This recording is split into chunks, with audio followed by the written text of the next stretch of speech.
Hello, fellow public servants. My name is Caroline Clanky, and I'm a senior attorney with the Florida Commission on Ethics. I want to thank you for taking 2 hours out of your day today to learn about the state ethics laws applicable to elected municipal officers, constitutional officers, and commissioners subject to the annual ethics training requirement set forth in Section 112.3142.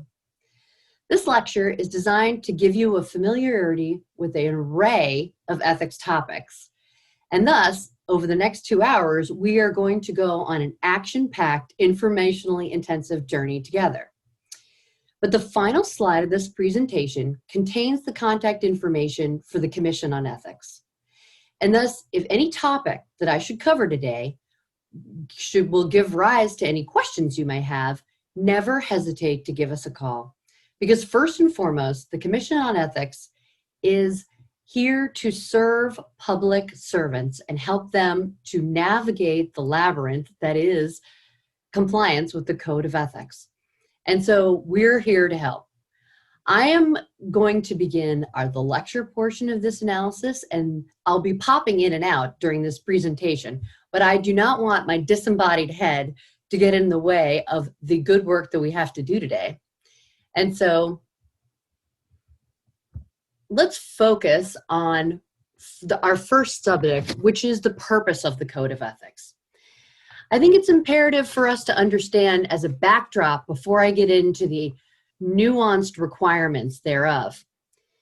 The Code of Ethics is the mere codification of society's desire to protect the overarching goals of fairness, impartiality, and transparency of the government. In addition to the actual protection of these goals, the ethics laws also exist to promote the public's confidence in your actions and their government as a whole. For this reason, the Commission on Ethics as an agency was created pursuant to Article 2, Section 8 of the Florida Constitution. Our commission is comprised of 9 members that are politically balanced and are tasked with administering and interpreting the Code of Ethics for public officers and employees, which during this lecture, I'm going to refer to as the Code of Ethics. It is set forth in Article 2, Section 8 of the Florida Constitution and in Part 3 of Chapter 112 of the Florida Statutes. The Code of Ethics applies to thousands of public servants in Florida. Why? Because some portion of the Code of Ethics applies to all public officers, all public employees, including those on the political subdivision level, local government attorneys, candidates for public office, and miscellaneous others. Please note that public officers are expansively defined in Section 112.313, Subsection 1 of the Florida Statutes, which defines public officers to include any person elected or appointed to hold public office in any agency, including any person serving on an advisory body. Notice that this is not contingent upon compensation either. Even those who serve without compensation on, say, for example, an appointed advisory board are still public officers and must act in accordance with the public trust. The Commission on Ethics as an agency has a multifaceted process that includes the rendering of advice, the investigation and enforcement of ethics laws through ethics complaints, the receipt of financial disclosure annually, which we will discuss a little later, and the adjudication of appeals associated with fines for failure to timely file financial disclosure. First and foremost, though, think of the Commission on Ethics as a resource for public officers and public employees. This is perhaps, it's truly the most rewarding portion of my job, but it is one in which we are here to assist with regard to guidance provided through many different mediums, because we realize that the Code of Ethics and compliance with it is often a tricky thing, and we are here to help. For this reason, we give advice through many different mediums. The first of which is formal advisory opinions. In Florida, by law, any public officer, candidate for public office, or public employee who is in doubt about the applicability of the Code of Ethics to themselves, or any individual having the power to hire or terminate such a public officer or public employee, may seek a formal advisory opinion on behalf of themselves or that public employee. Formal advisory opinions are generally necessary to analyze and scrutinize novel questions of law or fact. A draft written analysis, once we receive all of the facts that are being proffered by the requester, are submitted to the Commission on Ethics, sitting as a collegial body at their meetings, and they are subject to vote and approval thereby. Once approved, formal advisory opinions are legally binding on the requester of the analysis.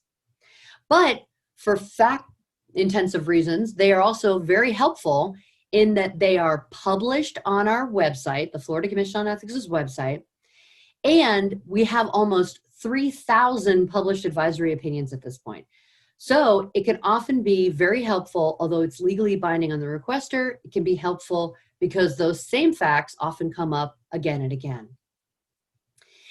We refer to these as CEOs because advisory opinions, once published, will have the letters CEO, Commission, Ethics, Opinion, and then the number of the opinion and the year in which it was rendered. And so these can be very, very helpful. I'm going to be referring to some of these with the moniker CEO and then followed by a series of numbers for illustrative purposes, because there are certain seminal analyses that I think will be very helpful in case you have questions about how to deal with certain facts. We also, when there is a pre-existing surfeit of published advisory opinions, we also provide informal written analysis that is predicated upon those pre-existing advisory opinions. These can be requested via email made to our executive director. When there is a sufficiently large body of advisory opinions, we will draw upon those and apply it in accordance with those previous analyses. It generally takes, this is an expedited analysis that generally takes about 10 days to 2 weeks, and it is written. It will come in the form of a responsive written ethics analysis as a PDF directly to the requester, and generally takes about 10 days to provide. If we have all the questions and factual bases that we need to render an analysis. We also give every single weekday over the phone advice, and we return calls within the hour in which they are received every single day. There is always an attorney on call working Monday through Friday, every day of the week. And so that is something that I think is often utilized by city attorneys, county attorneys, school board attorneys, and the like. But any individual public officer or public servant can call when they are asking about facts involving themselves. It's a very excellent resource, especially for time-sensitive queries. Complaints. The Commission on Ethics also receives and investigates complaints in Florida. And complaints are filed under oath, meaning they have to be in writing and under the person's sworn notarized signature. Complaints must allege, in order to be investigated, sufficient facts or allegations indicating that some portion of the Code of Ethics has been violated by an individual public officer or public employee. About 225 complaints are received by the Commission on Ethics a year. However, in election years, for example, such as 2020, that can be exceeded, which it has. Approximately 60% of the complaints that we receive sufficiently allege facts implicative of the Code of Ethics, such that they are subject to an investigation by our full-time set of investigators. At a certain phase from the time that a complaint is submitted to the Commission on Ethics to a time in which it is either dismissed for being legally insufficient, or at which time a probable cause determination is made by the full Commission on Ethics sitting as a collegial body. The matter is confidential during that period, and the respondent is the holder of that confidentiality. But the good news here is that the Commission cannot self-initiate a complaint against an individual public officer or employee. Thus, there is no downside to ever inquiring with the Commission on Ethics. We are not going to glean information and use that information against you, or record that phone call and then use that as the basis of a Commission-generated complaint. The only caveat to there, as denoted by the asterisk, is the fact that there are certain statutorily generated complaints, like audits of executive branch lobbyist compensation reports that occur annually, for example. I know what you're thinking. You're probably thinking, Caroline, out of these complaints, what percentage of public officers such as myself in your particular public position are subject to this type of complaint process? And you can see from this slide that often being elected individual subjects you to perhaps more scrutiny by those around you, and therefore more ethics complaint filings. Here's a complaint breakdown. Should you be wondering what type of ethics matters get investigated the most. And during this presentation, I am going to be conversing with you about each of these respective analyses. However, as you'll see, the misuse of public position, which is prohibited by section 112.313, subsection 6, is going to come up after we break in the second hour of our presentation, so that gives you a reason to stick around. I'd like to begin with financial disclosure, though, because it is something that applies annually to all of the individuals with whom I'm conversing today. And so financial disclosure is a great place to start any substantive ethics lecture. The purpose of financial disclosure is to remind public officers of their requirement of putting their public responsibilities before that of their personal financial interests. The annual financial disclosure filing that you provide is also perhaps one of the only documents that is publicly accessible by any member of the public through a public records request that would enable them to discern if a particular public officer has a conflict of interest as well. So it is absolutely imperative in order to effectuate the transparency that's necessary for good governance. There are two types of financial disclosure in Florida. There is the full and public financial disclosure required by section 112.3144 and effectuated via the filing of a Form 6 every year. And then there's the limited financial disclosure required by section 112.3145, applicable to an array of local and state officers as well as specified state employees who file a Form 1 annually. As you can see from this slide, though, there are more than 37,000 people who file financial disclosure every year. And so, as a state, it is a massive undertaking. I want to talk to you a little bit about some of the most frequently asked questions that we have, and to remind you about certain statutory deadlines. People often ask, when do I file? So for established public officers and public employees who have to file financial disclosure, myself included, the annual filing deadline is by July 1 of every year. However, and this is why we take trainings, there is a penalty-free grace period until September 1 of any given year, okay?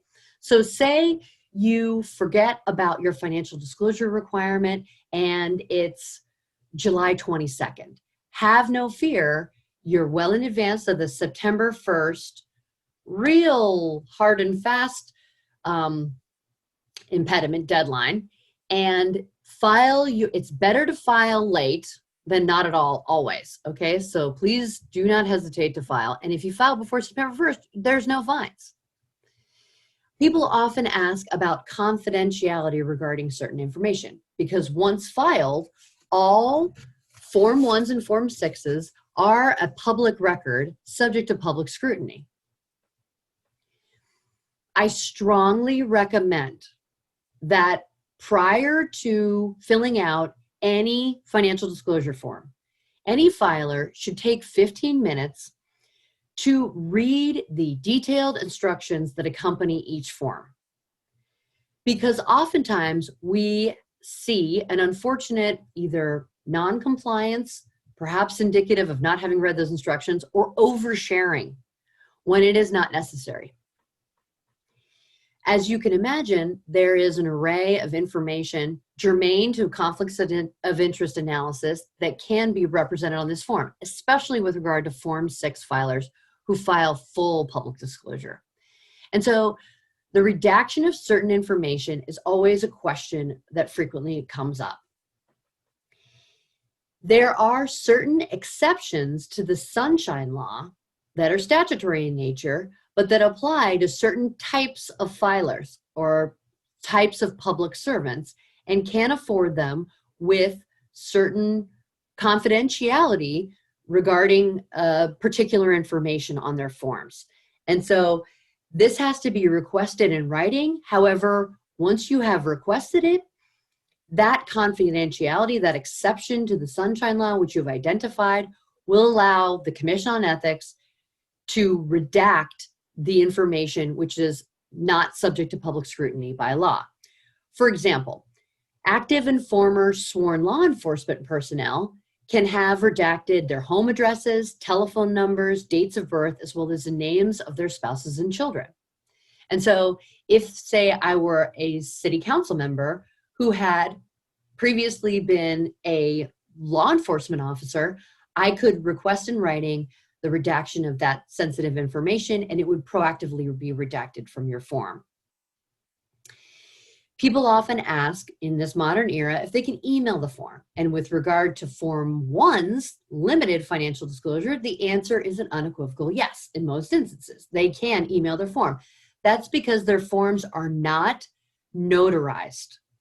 They are merely subject to a signature. The Form 6 filings, though, have to be notarized by law at the current time and must be mailed in as a result for the most part. However, beginning in 2022, the Commission on Ethics is launching an online electronic filing portal that will enable Form 6 filers to create and file their Form 6s electronically. In 2023, this will be expanded to all Form 1 filers. So as you can imagine, this will be an incredible resource that is coming soon. People often ask, how do I fix a mistake or omission? And the easy answer to that is through the filing of a Form 1X for Form 1 filers or a Form 6X for Form 6 filers. This form enables you to identify the year of the financial disclosure filing that you are attempting to correct and allows you to correct the particular area of that financial disclosure wherein a mistake or omission occurred. You don't have to refile your whole form. You just can utilize these forms for the purposes of perfecting it.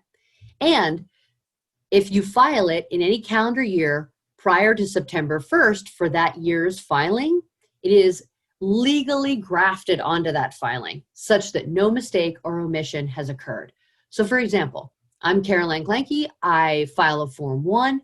If in any calendar year I were to say attend a training such as this and think, oh, perhaps I have omitted something from my Form 1, if that I filed on July 2nd of that calendar year, if July 30th of that same year, I file the Form 1X, amending or correcting that disclosure, it will be incorporated by reference into that document, and no mistake or omission will have occurred. Late filers. Oh, this is always challenging every year. As you recall, July 1 of every year is the filing deadline by law for the filing of all Form 6s and Form 1s. However, there is a penalty-free grace period until September 1st of any calendar year. After September 1st, though, fines of $25 a day, accruing up to 60 days or $1,500 begin to automatically occur. So in any calendar year, for each year, these fines may be applicable and they can really add up. Fines can be appealed, however, based on unusual circumstances outside of the filer's control that prevented a timely filing. However, I forgot is not an unusual circumstance. What normally does satisfy unusual circumstances is not having received the statutorily required notice of your filing obligation, illnesses, hurricanes, unforeseen things outside of your control which precluded your timely filing. The Commission on Ethics also has, as of 2013, many avenues by which we can collect these fines, but let's try to make sure that no such fines ever occur. But the thing to be avoided at all costs is failure to file at all. And why is this? In 2013, which went into effect July 1 of 2014, the statutory provisions in section 112.3144 and 3145 of the Florida statutes were changed such to allow a particular type of investigation. And it involves failure to file financial disclosure in any calendar year. If any public official or employee fails or refuses to file financial disclosure during any calendar year and accrues after 60 days the maximum penalty, the Commission on Ethics must automatically investigate such an event to determine whether the person's failure to file was willful. And if the Commission on Ethics finds that the failure to file was willful, the Commission has but one remedy, and that is to recommend that the officer or employee be removed from their public office or public position. As you can imagine, this is an incredibly onerous penalty and thus should be avoided at all costs. Please, even if you are very late, say you're 30 days late or 40 days late, please still file your form because it is absolutely imperative, not just for transparency requirements, but in order to mitigate these things from occurring. Okay, now that we've talked about financial disclosure, let's talk about something more pleasant, like gifts, bribes, and unauthorized compensation. So I like to bifurcate this analysis between quid pro quo, or what's commonly referred to as bribes, and the statutory provisions that address those facts and prohibits them in their entirety, and gifts, which is a far more nuanced analysis, but one of equal import. So there are two provisions within the Code of Ethics that apply to all public officers and all public employees by virtue of their import. These two statutes, working in concert together, which both are contained in section 112.313 of the Florida statutes, prohibit public officers from accepting anything of value which they know or reasonably should know have been given to influence their official action, or judgment in their official capacity, or vote in their official capacity. But notice how expansive these prohibitions are. Why? Because what we're talking about here is quid pro quos or bribes. Notice that this prohibition, the first of which appears in section 112.313 subsection 2, prohibits accepting not gifts, but anything of value to the recipient, predicated upon an understanding that it is being given to influence their vote. So, as you can imagine, anything of value can be incredibly broad. Section 112.313, subsection 4, further prohibits any public official, their spouse, or their minor child from accepting anything of value when they know or under the circumstances reasonably should know that it is being given to influence their official decision-making capacity or any node of their public performance. Okay, so notice the prohibition here expands it further to include not just the public official, but things, anything of value being provided by anyone to the official, their spouse, or their child, with the understanding that their vote or official action will be influenced thereby. So it's incredibly expansive here. For example, let's conceptualize something that could potentially be a bribe, okay? Which is essentially what we're talking about here. Under these two statutory provisions, say you are a public officer and you're celebrating your birthday at the office. A vendor of your agency, for example, comes and joins that party, much to your chagrin, and approaches you during the pendency of that fete and offers your minor child, your son, for example, a job, the promise of future employment. Now, that is something of ephemeral value, but if it has value to you, it is being accepted by your minor child, and the individual who is giving it predicates or prefaces the giving of that thing of value upon your voter official action. Like, hey, my name is Vinny the vendor, and I would love to give you or your son a job in the future if you support the renewal of my contract, which is coming up before your collegial body next year. Now, that is something that should cause alarm bells to go off. It certainly would in myself, because of the quid pro quo type analysis it engenders. So now that we've talked about quid pro quos or bribes, let's put a pin in that. Those statutes we just discussed, they apply to all public officers and employees, and now we've thought about the expansive prohibitions that are contained in those. Let's put a pin in that and move on to the gifts law. The gifts law is contained in section 112.3148 of the Florida statutes, and it uniquely applies to reporting individuals, meaning any person who files financial disclosure in Florida, whether a Form 6 or a Form 1, and procurement employees. We like to refer to these individuals as RIPEs, reporting individuals and procurement employees. And they have the specific gifts laws, the restrictions within section 112.3148 of the Florida statutes applicable to them. Let me give you some context about why these types of individuals, RIPEs, have the additional gifts laws applicable to them.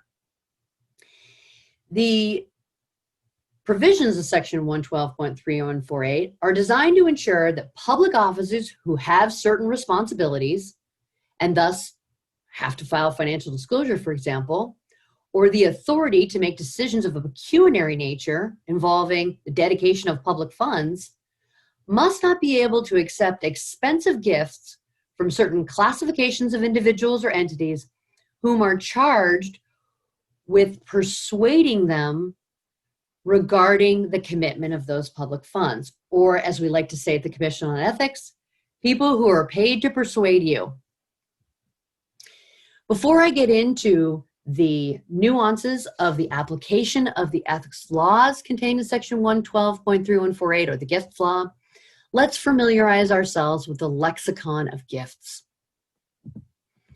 So a gift is defined in section 112.3148 and with particularity in section 112.312(12)A of the Florida statutes.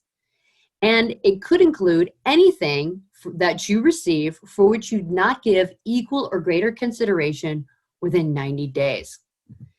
Section 112.312(12)A goes on to include an array of things. Here are some of them reflected on this slide, which may be gifts. But please note that they are, generally speaking, gifts are valued on a per occurrence basis, okay? There are two limited exceptions, and that is lodging, consecutive days of lodging, and tickets. Tickets are valued not on a per ticket basis, but rather the number of tickets times the face value of tickets is the value of tickets. Lodging is valued on consecutive days of lodging basis. All the other provisions, including food and beverage, things, flowers and floral arrangements, things of this ilk, are valued on a per occurrence basis. So just to put a fine point on it, if Caroline Clanky were to take you to lunch on Monday, that's one gift. If I were to then take you to dinner on Tuesday, that is a second gift, generally speaking. But the gifts are not limitless. Section 112.312, subsection 12b, provides and identifies a whole list of things that are specifically and expressly exempted from the definition of gift. I want you to be familiar with some of these. These are the most commonly utilized exceptions to the definition of gift, including salary associated with your private employment, campaign contributions, awards and recognition of your public service, and this can include tangible items that you're given, like a watch for your tenure on a particular collegial body, or some artifact that is an award, plaques, and things of that ilk. Remember when I said that certain classifications of individuals are given particular scrutiny under the gifts law? These are individuals who are paid to persuade you. They are referred to as prohibited donors within the nomenclature of the Code of Ethics, but I want to highlight two of them with particularity, because when they are the gift giver, public officers and public employees need to be very careful. And they include lobbyists and vendors of your agency. So a lobbyist is defined as any person who, for compensation, is seeking or has sought in the last 12 months to influence your governmental decision-making or that of your agency, including the modification, passage, or defeat of any recommendation or matter before your board. So the penumbra of liability, though, expands out of lobbyists by virtue of those who have retained them, okay? So the definition of lobbyist also makes as a prohibited donor lobbyists as well as the principal, partner, firm, or employer of a lobbyist. These individuals are all encompassed within the concept of a prohibited donor. You should be very careful. Vendors were also added to the list of prohibited donors in the gifts law in 2013, which went into effect in July 1 of 2014. And they are defined expansively within section 112.3148 to include any business entity doing business directly with an agency, such as renting, leasing, or selling any realty goods or services thereto. Okay? Now that we have a great grasp of who our prohibited donors are, let's talk about the two things that are prohibited under the gifts law. Because oftentimes people assume that this is a wildly onerous and very challenging metric to satisfy, but the gifts law essentially makes only two things prohibited, and I want you to be aware of what they are. The first of which is contained in section 112.3148, subsection 3, and it prohibits the solicitation.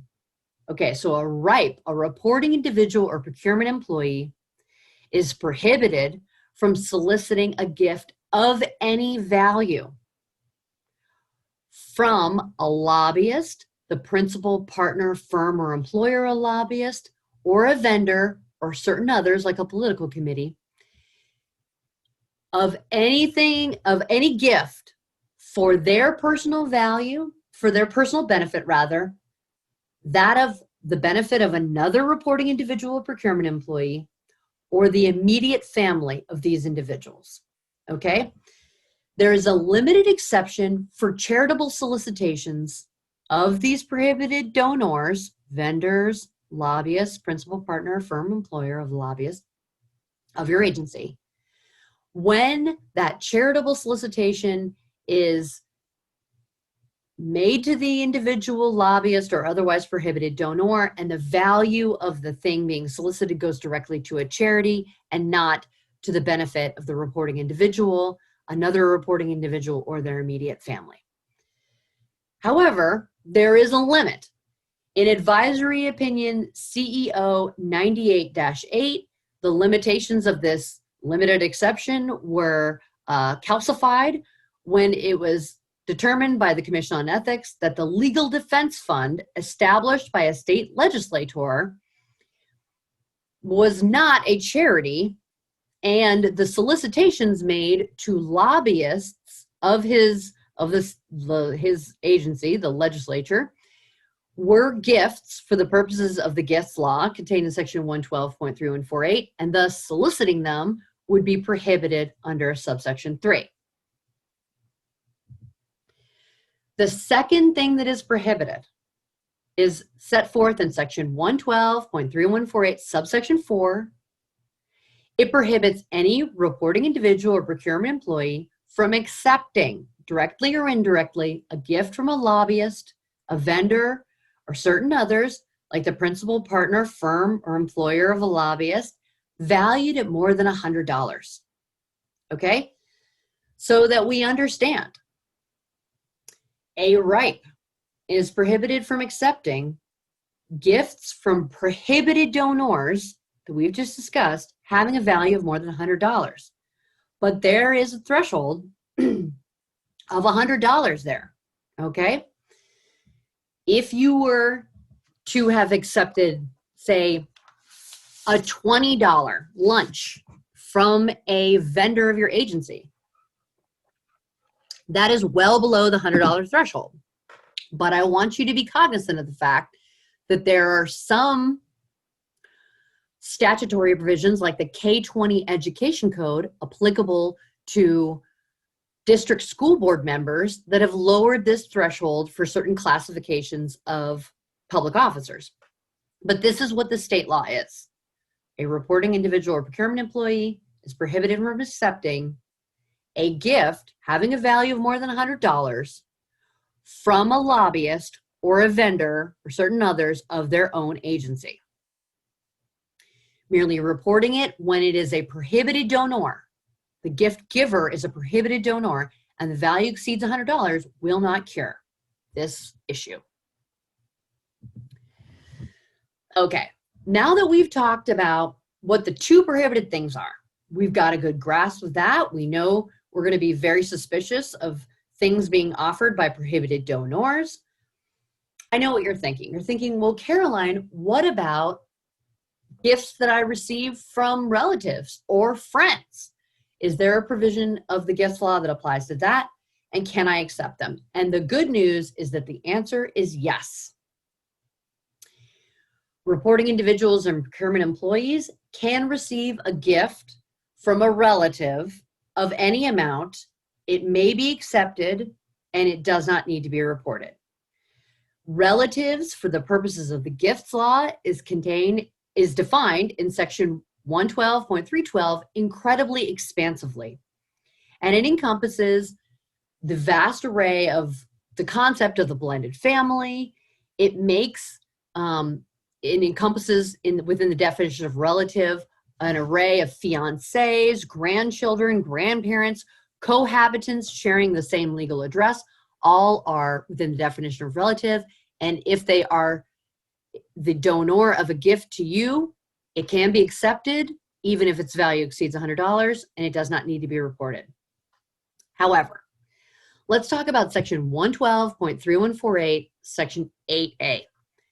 It provides that any reporting individual or procurement employee must report gifts from non-relatives that are not prohibited donors, so not vendors or lobbyists, so they're permissible gifts, but they're not from relatives either, and thus they can be accepted, but when they have a value that exceeds $100, they must be reported, and they will be reported quarterly on a Form 9.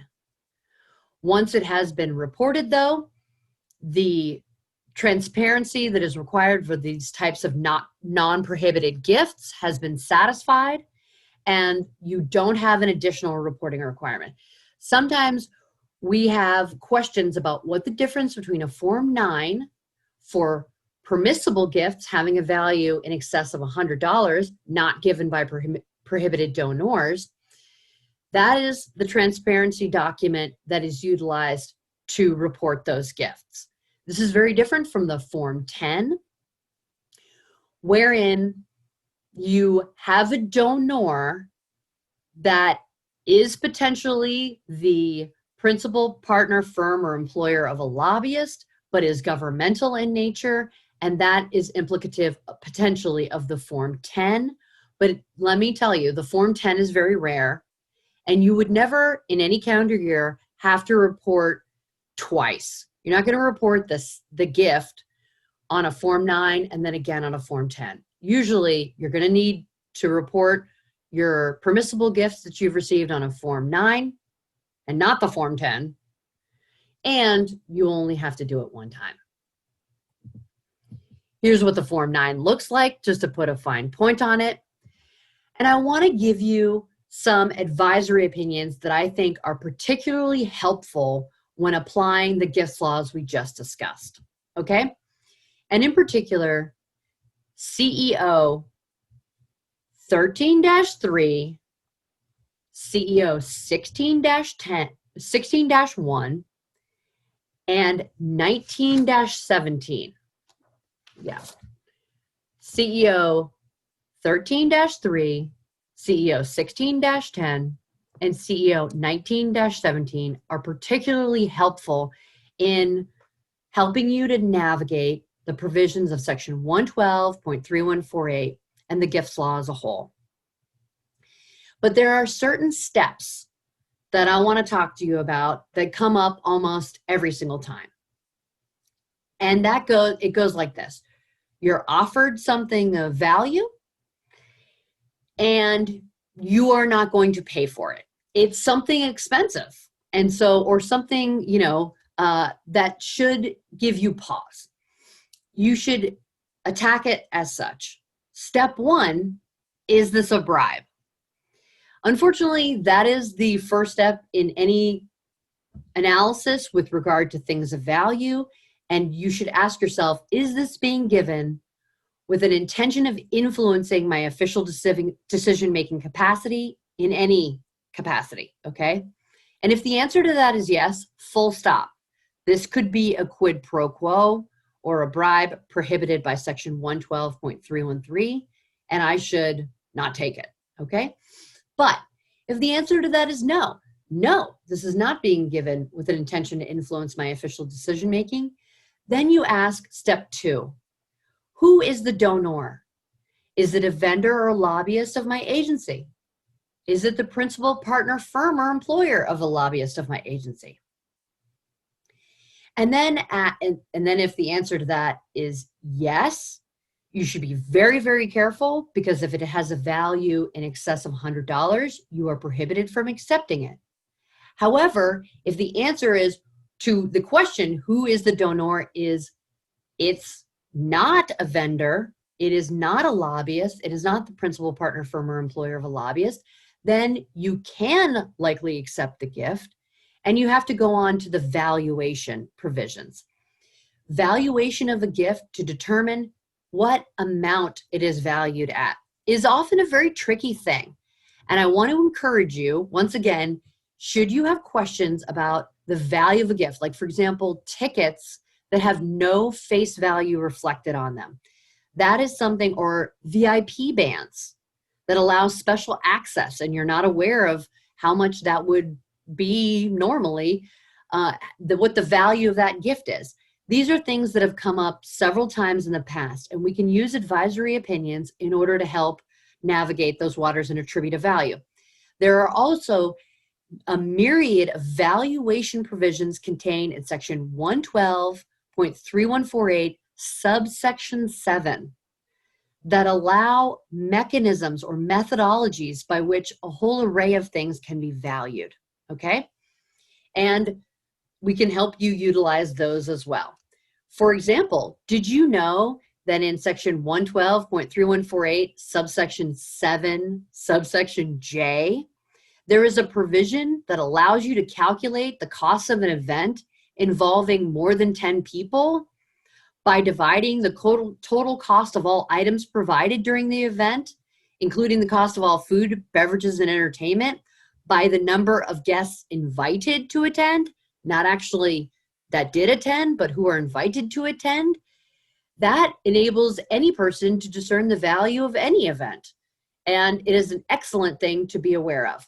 But these are the exact types of things that we are here to assist in helping you to apply. And so never hesitate to give the attorneys at the Commission on Ethics a call should you have any thorny situation involving a gift or a thing of value being offered to you. Please, we also encourage you to reach out to ourselves, your county attorneys, or your city attorneys proactively. Because oftentimes there's a time window in which you can either pay down the value of the gift.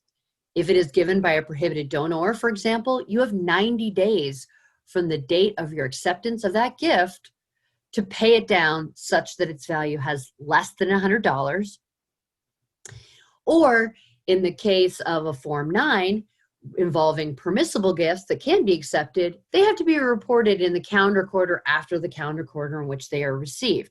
So asking proactively, kind of leaning in on these things is often very helpful from a compliance perspective. Well, we have just spoken for approximately an hour. I think we've done some good work thus far. However, I'd like to afford you a brief intermission in which perhaps to use the facilities, perhaps to stretch your legs and refresh your ability to retain the remaining ethics topics, of which there are several I'm going to discuss in the second hour of this lecture. So I'm going to give you a brief break and we will resume momentarily.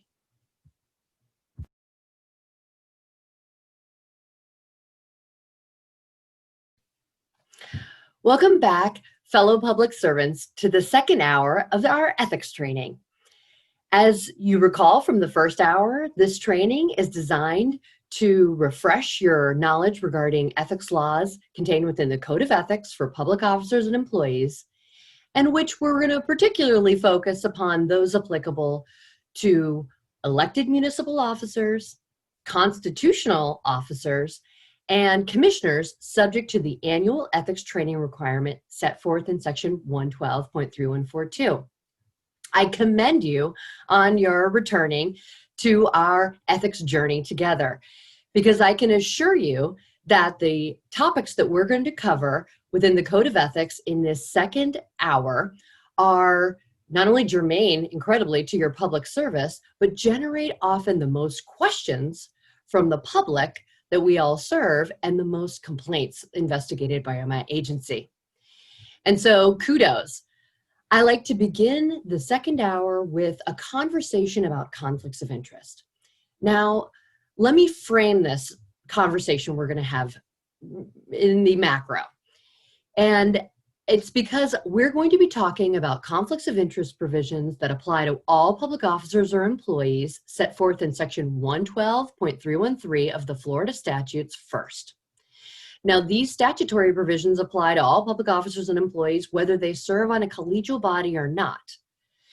And they exist in addition to the voting conflicts law, of which many elected collegial body members, and which is set forth in section 112.3143, are very familiar with.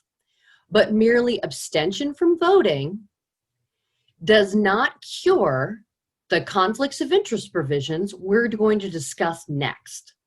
That's because these conflicts of interest provisions apply to all public officers and employees, regardless of whether they serve on a collegial body and regardless of whether they are adhering to the requirements of section 112.3143. Now, mind you, to be clear, you have to, if you serve on a collegiate body, you must be cognizant of and comply with the voting conflicts law. That's why I'm going to discuss the voting conflicts law later on in this lecture. But what we're going to do next is talk about conflicting employment or contractual relationships and doing business with one's own agency prohibitions set forth in 112.313 of the Florida statutes. But before we dive right into that, I like to talk about the macro about what is a conflict of interest as it's defined within the Code of Ethics. The Code of Ethics defines conflicts of interest in section 112.312, subsection 8, rather broadly to mean any situation in which regard for your private interests tends to lead to a disregard of your public duties or public interests.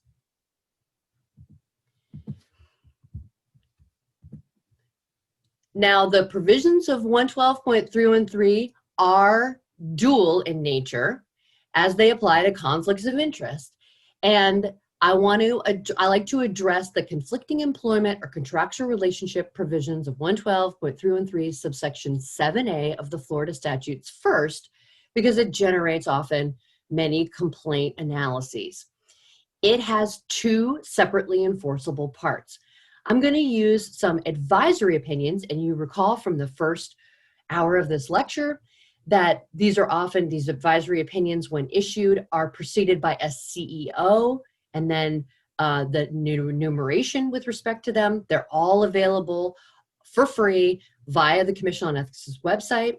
But I'm going to be giving some illustrative factual scenarios that are contained within those advisory opinions as examples so that we can have a granular and complete understanding of each of the respective portions of these conflicts of interest provisions.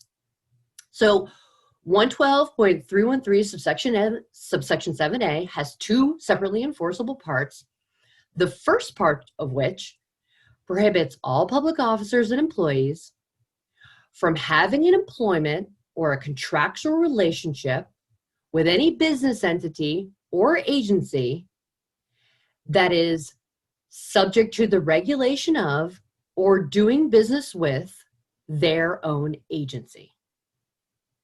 So as you can imagine, the concept of what is your agency is of paramount import in applying this statutory provision to a set of facts. The term agency is defined in section 112.312 subsection 2 rather broadly, but the Commission on Ethics, in scrutinizing this particular statutory provision, has determined that a public officer or public employee's agency for the purposes of this conflicts of interest provision is the lowest departmental unit within which the officer or employee's influence might reasonably be considered to extend. So for example, in CEO 14-27, the Commission on Ethics opined that the agency of a district school board member is that of the entire school district and the district school board that they serve, as their influence extends to that geographic agency node. However, in CEO 16-12, for example, the Commission has opined that the agency of a public school teacher is that of their public school employer. Okay? So this is important to understand in applying this provision. So let's give you some facts that may be illustrative or implicative of scrutiny under this first part of section 112.313(7)(a). Say you are an elected member of a city council, and as a result of our conversation we just had, you know that your agency is the city council itself. In your private capacity, you are a partner and part owner, an equity shareholder, for example, in a law firm. Your city council is the subject of litigation, and as such, your city council is in need of retaining a law firm for the purposes of representation. Alarm bells should be going off with regard to this conflicts of interest provision if your first thought is, oh, I know exactly who we should hire. we should hire my private practice law firm to form a contract with my agency upon which I sit on the collegial body of, and I will support the formation of this contract, and there's no need to consider anybody else. Danger, danger, danger. That danger is conflicts of interest, and in particular, the first part of section 112.313, subsection 7A. But let us not forget the second part. It is separately enforceable and perhaps equally important.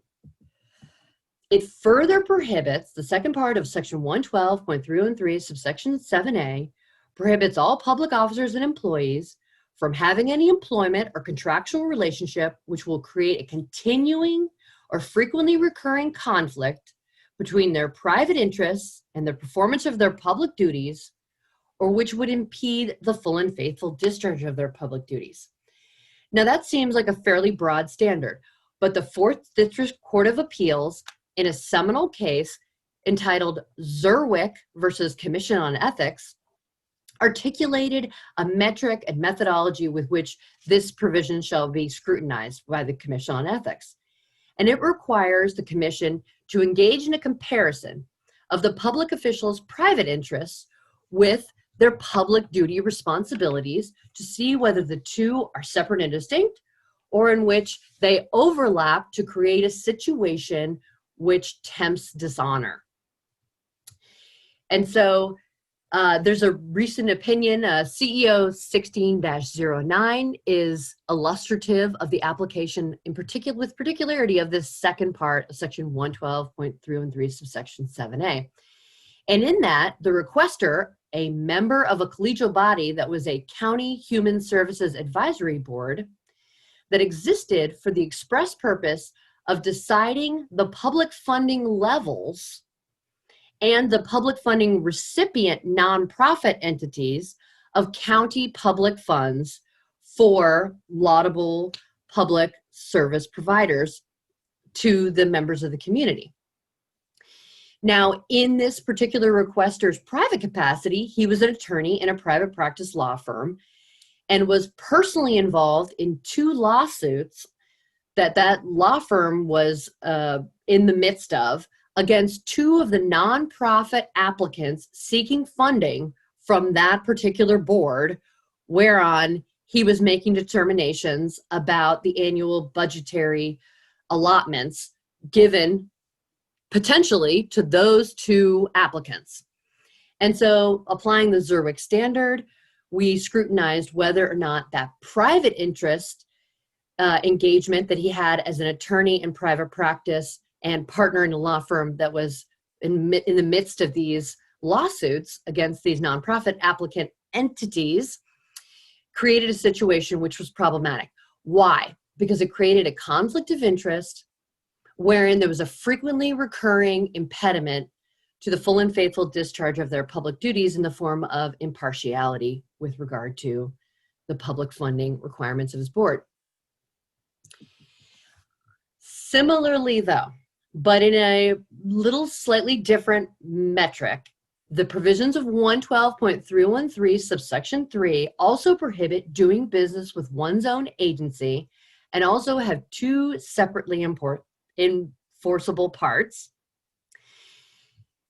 The provisions of 112.313 part 1 prohibit all public employees when they are acting as purchasing agents and public officers when they are acting in their official capacity from buying, renting, or selling any realty goods or services from a company in which they themselves, their spouse, or their child are an officer, partner, director, or proprietor, or in which they own a material interest. And the Commission definition of material interest set forth in section 112.312 subsection 15 defines that to be more than 5% interest.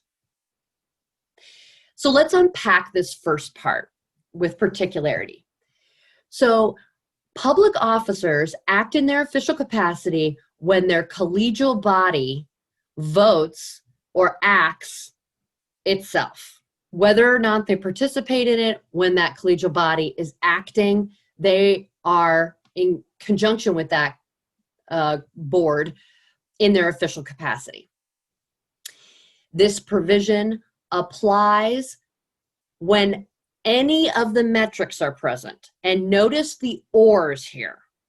So if you were a director on the board of directors of a business entity and you did not own a material interest, this first part may still be implicated because you are in one of those statutory classes. You are a director of a business entity, and you are thus prohibited from acting in your official capacity to purchase realty goods or services, for example, from that business entity, whether you own a material interest or not.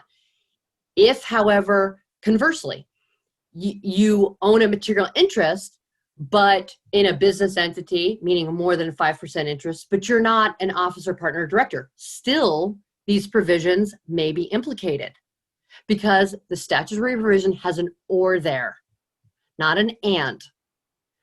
And so I want you to be cognizant of that. Once again, the concept here is protection of your impartiality when you are acting in your official capacity, and the prohibition of you acting using your official capacity position to essentially put your thumb on the scale of any business entity wherein you, your spouse, or your child is an officer, partner, director, or proprietor, or where any of these individuals, you, your spouse, or your child, owns a material interest. So let's give some, I'm going to use an illustrative example from a recent opinion that I was involved in helping to facilitate the analysis of. It's CEO 20-6, and it is implicative or illustrative of both parts. And so I'm going to use the same example twice. In this example, a county commissioner is serving on a collegial county commission body. In his private capacity, he is an owner, 100% owner, and director and proprietor of a hardware store. Now, the county maintains and is creating additional accounts with this business entity, and its different respective departments have charge accounts with this entity. During the county commission meetings, which were bi-monthly, the county commission would vote to approve miscellaneous charges made by county employees and respective departments of the county to this private business entity wherein this county commissioner owned a material interest. Now, each time his collegial body acted, and he, as a public officer, was acting as his official capacity to purchase goods and services from a company in which he was a director and owned a material interest, it potentially was implicative of this provision, the first part of section 112.313 of the Florida statutes. But let's go on to the second part, because it covers the entirety of the landscape, these two parts working in conjunction with each other to prohibit doing business with, in your private capacity, your own agency. The second part prohibits any public officer or public employee in their private capacity from renting or selling any realty goods or services to their own agency or the political subdivision of their agency. So, as we discussed, for example, the concept of agency and political subdivision, once again, require some scrutiny with regard to this. So the Commission on Ethics in CEO 14-27, for example, reiterated in the case of elected district school board members that their district school board is their agency, their political subdivision is the entire school district, for example. Similarly, in 20-6, there, a elected member of a county commission. The county commission is his agency, and the political subdivision in which he serves is that of the county. But notice that it is not, however, it doesn't include other counties, which are not within his elected public capacity requirements. That's not his other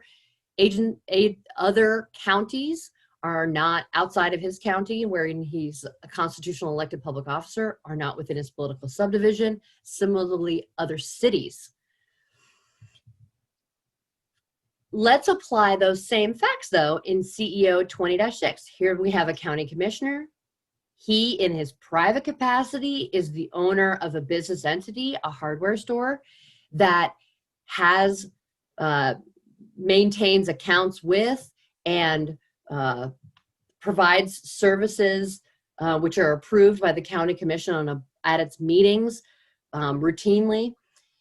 There, he would be acting in his private capacity as the owner of a business entity to sell goods and services to his own agency, the county commission. And so it is implicative, those facts are implicative not only of the first part, but of the second part. This is just an illustrative. There are a whole host of examples. This is a frequently scrutinized provision of the Code of Ethics, as is the conflicting employment or contractual relationship provisions of 112.313 subsection 7A. But we cannot leave this conversation without talking about the exceptions contained within the Code of Ethics, because they are myriad. Why? Because the Code of Ethics is designed to safeguard your impartiality and your official decision-making in your public capacity, but it is not designed to be a cudgel to prevent or preclude entrepreneurial individuals from serving in a public capacity. And for that reason, a whole host of exemptions apply. For example, in the CEO that we were using as an illustrative, CEO 20-6, one of these exceptions to the conflicts of interest provisions was applicable to negate the conflict of interest.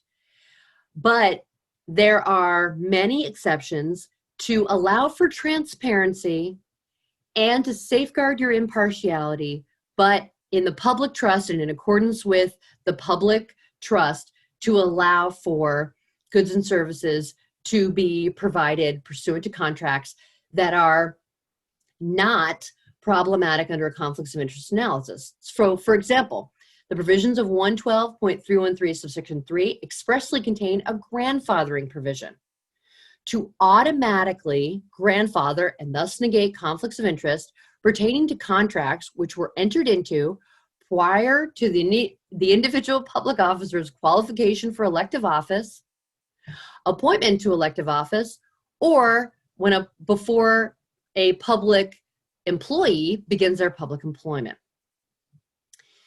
Similarly, section 112.313 subsection 12 includes a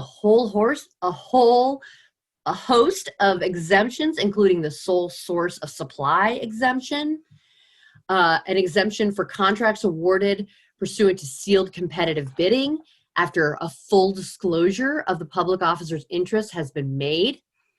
Now, I want you to be cognizant of that last clause, okay? Contracts may be exempted from conflicts of interest when they are subject to a sealed competitive bidding process, but there is a disclosure requirement that is time sensitive and must be made prior to or in conjunction with the submission of those sealed bids. So if you want to avail yourself of that, please give us a call or ask your county or city attorney or your manager to give you counsel with respect to it, because there are certain transparency metrics in some of these respective exceptions to facilitate their application. The rotating source of supply exemption is one which has been applied in several occasions, most recently in that CEO 20-6. There are a myriad of others. there's a specific exemption in 112.313 subsection 15 for public officers who elected public officers who are employees of nonprofit entities and things of this ilk. So I want you to be cognizant of the possibility of exemptions applying and to be proactive in your seeking guidance if you would like to avail yourself or you believe such an application of exemption should apply in a certain set of facts. This brings us to perhaps the most scrutinized and applied provision of the Code of Ethics, and that is the misuse of public office provisions of section 112.313 subsection 6. You remember many moons ago when we started this journey together that I had a slide on the different types of statutory provisions that are investigated, and by far, this is the vast majority of complaint investigations include this as at least one portion of it. Because the prohibition here is so broad, the provisions of section 112.313 subsection 6 prohibit any public officer or employee from using or attempting to use their public position or resources within their public trust to secure a special benefit, privilege, or exemption for themselves or any other person connected to them in a private capacity. Now, notice here that the prohibition is not limited to that of relatives. You are prohibited, we are prohibited from using or attempting to use our public position or public resources to secure any special benefit for ourselves or any person connected with us in a private capacity. Friends, paramours, relatives, all could be potentially included. But please note that there is a mental component here. Unlike the conflicts of interest provisions, 112.313 subsection 3 and subsection 7, which we just discussed, here there is a mental component of corruption, meaning that violations of this provision must be done with a wrongful intent and for the purpose of obtaining a benefit resulting from some act or omission which is inconsistent with the proper performance of your public duties. Thus, it is not potentially implicative or potentially a violation of this section to merely have an allegation involving a waste in government or a perceived mismanagement of public resources or simply being rude or having a bad day. These are not sufficient to implicate the prohibition here. What is sufficient is an allegation involving intentional conduct for the purpose of benefiting oneself or another. And thus, some examples of misuse of public office include elected public officers who threaten, for example, police department employees with whom they are interfacing in a speeding capacity or wanting to reduce or mitigate or completely exempt themselves from criminal issues that they're having. In addition, a whole myriad of things could implicate this, but conduct which is generally referred to as sexual harassment, especially when you are harassing those individuals who are provided as support staff in your public capacity. Threats made by elected officials to terminate public employees over private disputes, like, I don't like my neighbor and I would like to use my public capacity position in order to gain a special private benefit of disenfranchising this individual. But remember that it has to be a benefit, privilege, or exemption. A mere allegation of a detriment is not enough in terms of this analysis. With this in mind, I want to talk to you now about a hot off the presses, brand new constitutional amendment that is becoming effective on December 31st of 2020. So let's talk about it. This newly enacted constitutional amendment is contained in Article 2, Section 8H, Subsection 2 of the Florida Constitution, and it prohibits all public officers and public employees from abusing their public position to obtain a disproportionate benefit for themselves, a family member, their employer, or a business in which they are affiliated as an owner, partner, director, or own an interest. The term disproportionate benefit has been defined by the Florida Commission on Ethics via the adoption of Rule 34-18.001 of the Florida Administrative Code. It is incredibly helpful in fully metabolizing the concepts which are contained within here. Abusing your public position in order to obtain a disproportionate benefit for any of these entities connected with you in a private capacity or yourself. So please be cognizant of this. We have begun interpreting it in the form of advisory opinions. However, at the end of 2020, it becomes effective and it will be enforced thereafter. A companion companion investigation often ensues with regard to facts alleging violations of these provisions when they involve the potential misuse of public information. This statutory prohibition is contained in section 112.313, subsection 8. It applies to both current and former public officers and public employees, and it prohibits all public officers and public employees and former public officers and public employees from using public information not available to members of the general public and gained by reason of your public position for your personal gain or benefit, or for the personal gain or benefit of any other person or business entity connected with you in a private capacity. Unfortunately, we have seen the proliferation of investigations under this provision as a result of complaints implicative of these facts in the modern era, because often there are increasingly more databases created with the use of public funds containing information not otherwise available to the public, and these databases are maintained for the public good. For example, databases containing criminal information of county and city residents.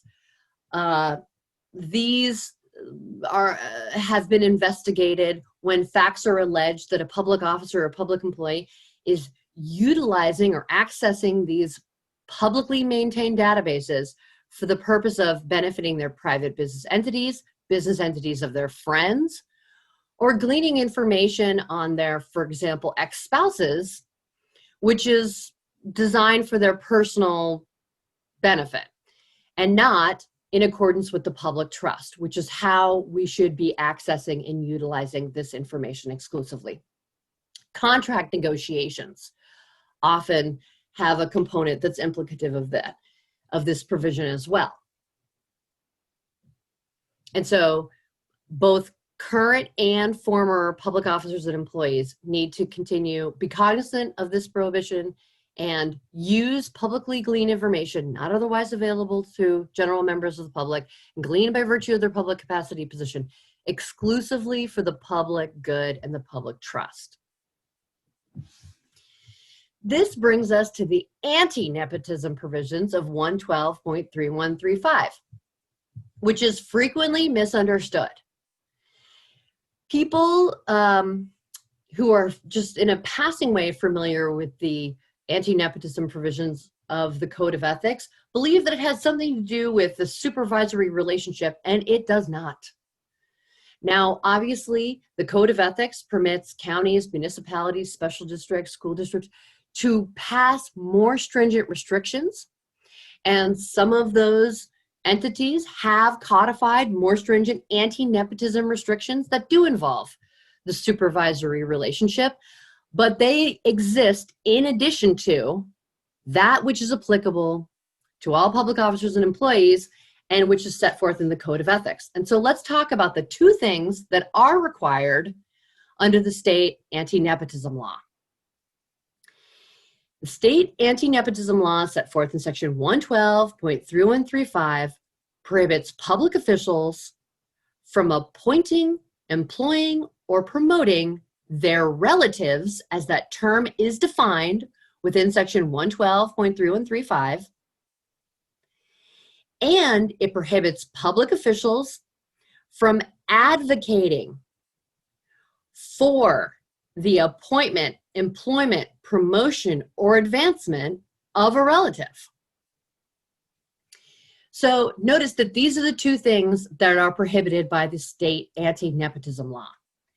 Now, the term relative, as it is defined within this section, is much more narrowly defined in section 112.3135 than it is, for example, for the application of the gifts law that we talked about in the first hour of this presentation. For the gifts law purposes, the term relative is defined in 112.312 very expansively. For the anti-nepotism restrictions, which are twofold and reflected on this slide, the definition of relative is much more narrow. For example, the definition of relative that's contained in the anti-nepotism law includes first cousins as relatives from which public officials are prohibited from appointing, employing, promoting, or advocating for such employment or promotion of such a relative. First cousins are in there, but second, third, fourth cousins, once, twice, thrice removed, are not. And the Commission on Ethics has, by design, narrowly construed the definition of relative as it applies in the statutory provision. So, for example, in CEO 99-5, the Commission on Ethics held that one's mother's sister's husband is not one's uncle for the purposes of the anti-nepotism provisions of this statutory provision. So in that opinion, CEO 99-5, we said that the public officer was not prohibited from appointing, employing, or promoting in his capacity on a collegial body his mother's sister's husband. He was prohibited from promoting his uncle, as that term is defined within the concept of relative in the statute, but one's mother's sister's husband, for example. Similarly, in CEO 02-3, one's paramour is not one's spouse for the purposes of the definition of relative, and the daughter of one's former spouse in CEO 14-09 was determined to not be one's stepdaughter for the purposes of the definition of relative. I mention this in a granular understanding because this provision, this prohibition applies to unpaid as well as paid provisions, and when it is implicated by these facts, it is fairly mechanical in its application. But it does not prohibit merely two relatives from being employed in a public capacity by the same agency, such as a county or a city or something of that ilk. Rather, it prohibits public officials from appointing, employing, or promoting a relative, and it prohibits one from advocating for same. That brings us to the voting conflicts law, a statutory provision of which many elected public officers are very familiar, but I want to give you some additional information to make sure that our understanding of this, how this provision works, contained in section 112.3143, applies, and some of the metrics that the Commission on Ethics has used and which have been codified in the statute. So it applies to members of collegial bodies exclusively, and it prohibits voting conflicts. Now recall from the beginning of this hour that it acts in addition to the prohibitions that we discussed with regard to conflicts of interest. And so these are, they have their own threshold and their own definition and metric. And so let's get into what exactly that looks like in the context of the voting conflicts law, section 112.3143. So the provisions of section 112.3143 prohibits voting, requires abstention for voting, and certain other actions when a measure comes before your board for vote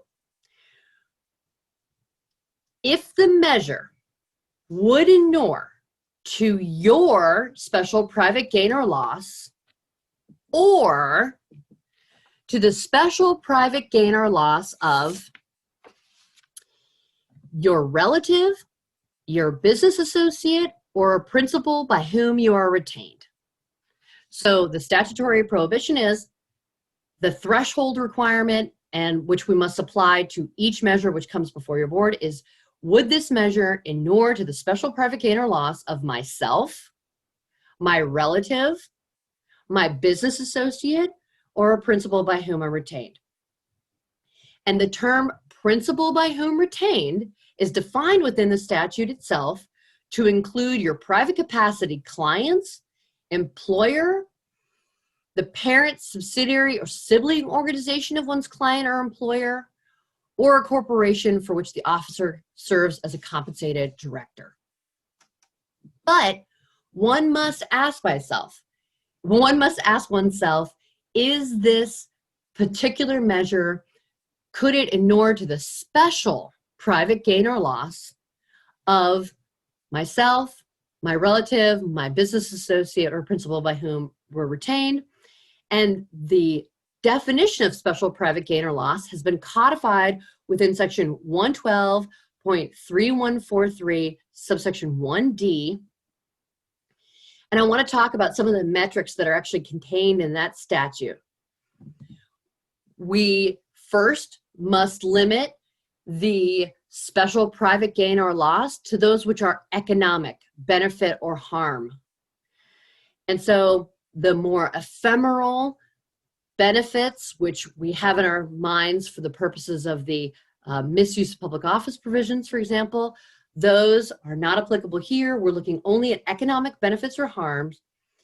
And we must consider metrics such as the size of the class affected by the vote and the degree to which all members of that class are similarly affected or not similarly affected.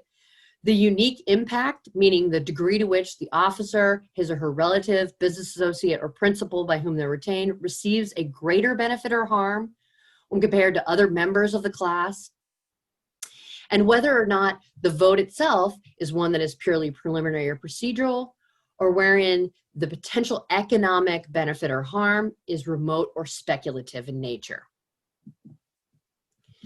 However, there is no cure provision when it comes to voting conflicts.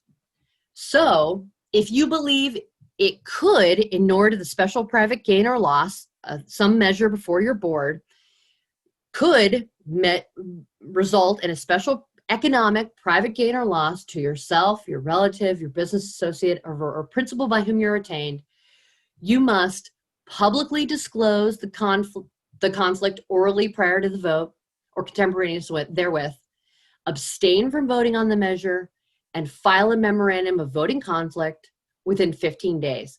And the Commission on Ethics is promulgated for elected municipal officers the CE Form 8B for this purpose. The CE Form 8A, for example, applies to statewide elected and appointed officials. However, the Form 8B is what you're going to use as a memorandum of voting conflict, and you're going to file that with the individual who retains and maintains the records of your meetings, your meeting minutes. I know what you're thinking. Caroline, I'm exhausted from all this ethics. And so perhaps you are reconsidering the holding of public office. But first, we shall not lose faith, because we're here to help. That's something that should be a major takeaway from this dialogue that we've had over the last 2 hours. But if you are serious about retiring or leaving public office, please be cognizant of the post office holding restrictions that are set forth within the Code of Ethics as well on your way out the door. The post office holding restrictions applicable to elected public officers are contained in section 112.313, subsection 14 of the Florida statutes. And these apply to elected members of county, municipal, and special districts or school districts. and prohibits them from representing another person or entity for compensation before the government body or agency of which they were an officer for 2 years after leaving office. So the definition of representation is broad. The moniker that's used in the title that's contained in 112.313 subsection 14 refers to lobbying, but this prohibits representing another person or entity for compensation before your former government body or agency for 2 years after you leave public office. And representation is broadly defined to include more than just lobbying. It's defined in section 112.312 subsection 22 to include an array of activities wherein you're in a representational capacity for compensation for another business entity, including the physical attendance at meetings of your former agency itself, the penning of letters and communications to former agency personnel, and a whole host of other things. So I want you to be cognizant that the term that is used here is not merely lobbying, but representing another person or entity before your former agency. But notice, once again, before your former agency is of critical import here, because as we recall, the concept of agency, here it is what your former agency is actually defined in the subparagraphs of 112.313 subsection 14 itself. And for example, with regard to county commissioners, it can include personnel inclusive of the county manager as your former agency.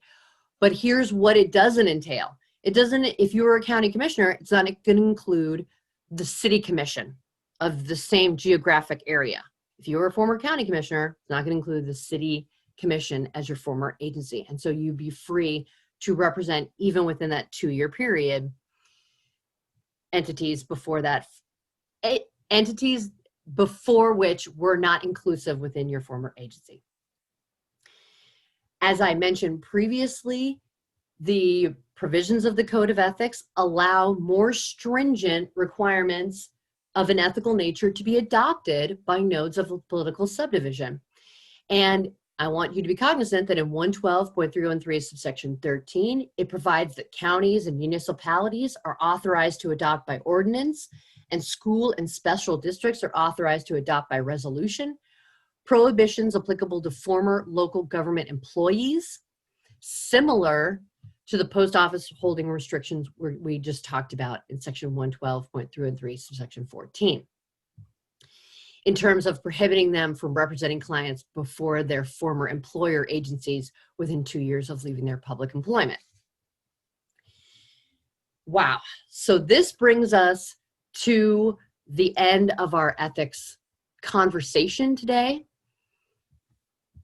And as I mentioned at the beginning of this journey, the final slide contains the contact information for the agency that is the Florida Commission on Ethics. I want to thank you not only for attending this training, but I want to thank you for serving in a representational capacity in your communities. We sincerely appreciate your service, and first and foremost, the Florida Commission on Ethics is here as a resource to help ethical individuals serving in a public capacity to comply with the Code of Ethics. The last 2 hours have facilitated that goal, but we are always here to answer questions you may have via telephone, via email, or in writing that are submitted to our agency. Thank you so much for your time today. Please do not forget that if you are subject to the annual training requirements of section 112.3142, you're going to retain for your public record purposes a record that you have attended this training, you have completed it, and you are going to reflect it on your form, your annual financial disclosure, either Form 1 or Form 6 filing, in the form of a checkbox that appears directly before your signature. And I want to thank you very much for being here with us today.